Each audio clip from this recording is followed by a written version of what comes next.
खबर धनबाद के निरसा से, और खबर वही है जो युगों युगों से झारखंड की तकदीर रही है। ये खबर पढ़ते पढ़ते शायद भारत मित्र के हम जैसे एंकर भी थक गए, और इस खबर पर ज्यादा जानकारी देते देते हमारे अलग अलग जिलों के संवाददाता भी थक गए। कहीं भी कोई कंपनी लगती है तो उम्मीद होता है झारखंड वासियों को कि नियोजन मिलेगा, रोजगार मिलेगा, दिन बहुरेंगे, लेकिन ऐसा होता नहीं। निरसा में भी यहां पर एमपीएल जब बना तो स्थानीय लोगों को लगा कि हमारी जमीन गई तो भाई हमें नियोजन मिलेगा, आने वाला भविष्य सुधरेगा, लेकिन ऐसा हुआ नहीं। मिला क्या? धूल, प्रदूषण, यही किस्मत में रहती है। और साथ ही मिलता है कॉन्ट्रैक्ट पर रोजगार। उसमें भी आरोप ये लगता है कि नौकरी करने वाले कोई यूपी से आ रहा है, कोई बिहार से आ रहा है, कोई कर्नाटका से आ रहा है, लेकिन झारखंड वालों को कुछ नहीं मिलता। इसी मांग के साथ कि भाई हमें नियोजन कब मिलेगा, स्थानीय युवकों ने एमपीएल गेट जाम कर दिया। और एमपीएल गेट जब जाम हुआ तो जो अंदर थे वो अंदर ही रह गए, जो बाहर थे वो बाहर ही रह गए। फिर हमेशा की तरह एमपीएल के प्रबंधन ने सीओ को फोन किया, थाना प्रभारी को फोन किया, प्रशासन पहुंचा, जो युवक धरने पर बैठे हैं उनको समझाया जाने लगा। तो कुल मिलाकर के स्थितियां बड़ी तनावपूर्ण सी हो गई, क्योंकि भाई गेट जाम कर दिया गया। कुछ ऐसा ही अभी कुछ दिन पहले बोकारो स्टील लिमिटेड के बाहर हुआ था, गेट जाम कर दिया गया था। जो बाहर थे वो बाहर रह गए, जो अंदर थे वो अंदर रह गए, और ये मामला कितना तूल पकड़ा। तो कुछ ऐसी स्थितियां निरसा में भी हुई। मांग है जो विगत 10 साल से हम लोग लड़ रहे हैं इस विषय पर, और जो मूलभूत सुविधा है हम लोग को, जैसे बिजली, पानी और आपका हॉस्पिटल, शिक्षा, ये 4 मांग था हम लोग का। और जो है नियोजन को लेकर जो आज 2008 में एग्रीमेंट हुआ हम लोग के साथ, एमपीएल मैनेजमेंट के साथ, ये नियोजन दिया जाएगा, लेकिन आज तक मैंने जो आज तक फुलफिल नियोजन के लिए नहीं हुआ भी है तो वेंडर के अंडर पर। लेकिन नियोजन का मतलब होता है कि स्थायी नौकरी। आज तक हम लोग को स्थायी नौकरी नहीं मिला है, इसी कारण से हम लोग अनिश्चितकालीन धरना में बैठे हुए हैं। जब तक हम लोग को स्थायी नौकरी और विद्यालय और हॉस्पिटल नहीं मिलता है तब तक हम लोग जो है यहाँ पर अनिश्चितकालीन धरना में बैठेंगे। और एक बात कहना चाहेंगे कि ये जो कंपनी है ये बाहर में बिजली बेचता है 4 राज्यों में। यहाँ पर स्थानीय लोगों को एक थोड़ा सा भी जो है हेल्प नहीं मिलता है। हम लोग यहाँ पर बढ़ाए थे एमपीएल को कि हम लोग को अगल बगल का जो है कुछ सुविधा मिले, हम लोग को स्थिति अच्छा हो। लेकिन आज देखिए हर एक गांव में जाकर देखिए पोल्यूशन से छोड़कर और कुछ नहीं मिला हम लोग को। किस तरह का नौकरी का मतलब लोग डिमांड करते, जैसे कि एमपीएल के अधीन जो कंपनियां, हाँ, नहीं तो नौकरी मिला?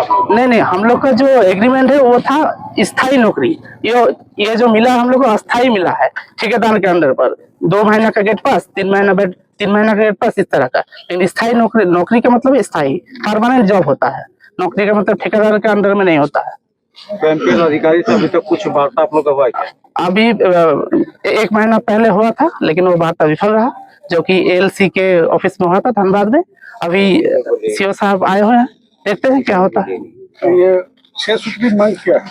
6 सूत्री मांग में जो बोले हॉस्पिटल, शिक्षा और आपका बिजली, पानी है, और हम लोग का जो है नियोजन जो है परमानेंट नियोजन का, और आपका एक है स्किल डेवलपमेंट का जो है वो। जो जनप्रतिनिधि आप लोग का साथ में नहीं है क्या? ना राजनीति करते थे ना, हम लोग के साथ सभी जनप्रतिनिधि साथ में है।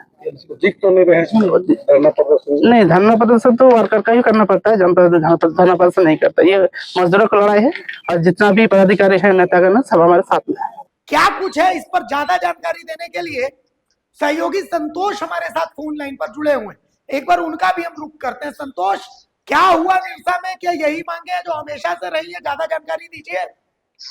जी अभिषेक, मैं आपको बताना चाहता हूं कि कहीं भी कोई भी अगर कोई बड़ी कंपनी प्रोजेक्ट लगती है तो यहाँ के जो स्थानीय है उन सबों की आस रहती है कि शायद यहाँ कंपनी आए तो हम लोग का जो दुख है वो शायद समाप्त होगा। लेकिन ऐसा कुछ भी देखने को खास करके एमपीएल में नहीं मिल रहा है। हम इसलिए ऐसा कह पा रहे हैं कि यहाँ के जो स्थानीय जो रैयत है, जिनका जमीन गया एमपीएल में, औने पौने दाम में एमपीएल द्वारा जमीन का अधिग्रहण किया गया, लेकिन एक आस देकर कि सभी को नियोजन मिलेगा। लेकिन कंपनी को लगभग वर्षों हो गए, लेकिन अब तक उन लोग को नियोजन नहीं मिला, जिससे गुस्साए ग्रामीणों जो ग्रामीण नवयुवक है हम आपको बता दें कि एमपीएल का लगभग 10 वर्ष हो चुका है, जी लेकिन जो छोटे बच्चे थे अब वो जवान हो गए और नौकरी के तलाश में, जब घर के पास ही एक बड़ी कंपनी है तो उनको सबों की आस जगी थी जी कि हम लोग इस यहाँ नौकरी करेंगे।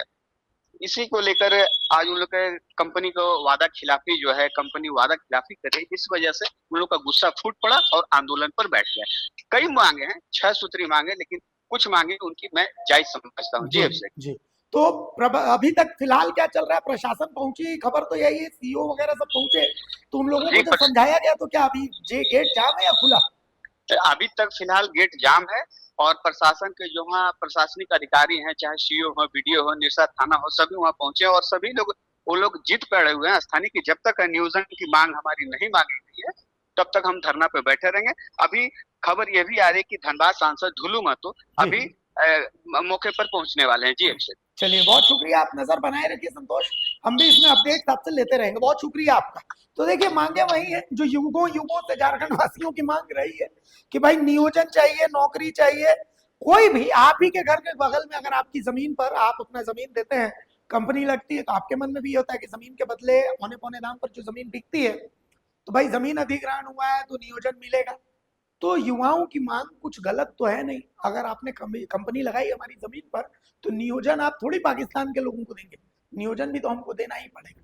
और इन्हीं मांगों के आधार पर राजनीति भी चलती है, लेकिन इन युवाओं को फिर भी धरने पर बैठना पड़ता है। देखिए यहाँ के युवा कब तक धरने पर बैठे रहते हैं। अगर खबर पसंद आए तो आप QR स्कैन कर दें हमारा साथ। आपका एक छोटा आर्थिक सहयोग है हमारा बड़ा हौसला। द भारत मित्र, बुलंद भारत की बुलंद तस्वीर।